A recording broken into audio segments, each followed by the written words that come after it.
पद्म धरिले पूर्वतन युवा कांग्रेस सभापति राजत चौधरी हजार हजार समर्थकों सहित विराट बाइक शोभायात्रा आसी राजत भुवनेश्वर आईजी पार्क एक विराट रैली रे समर्थकों सहित आसी बीजेपी राज्य कार्यालय पहुंची राजत चौधरी राज्य कार्यालय आयोजित मिश्रण पर्व में बीजेपी सामिल होती राजत मिश्रण पर्व में राज्य सभापति मनमोहन सामल राज्य निर्वाचन प्रभारी विजय पाल सिंह तोमर एवं सह प्रभारी लता उसेंडी प्रमुख उपस्थित थिले।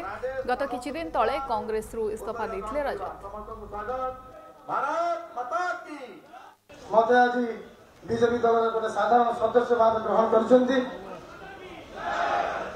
एवं मु आज एटी शपथ करी कहूची आगामी दिन में बिना कौन आशा रे बीजेपी पार्टी पई काम करी एवं सारा ओडिशार युवक छात्र किपरि भाव बीजेपी दल में आगामी दिन में बहुत संख्यार जोगदेवे कार्य करी विशेष किसी कहूना। धन्यवाद, नमस्कार।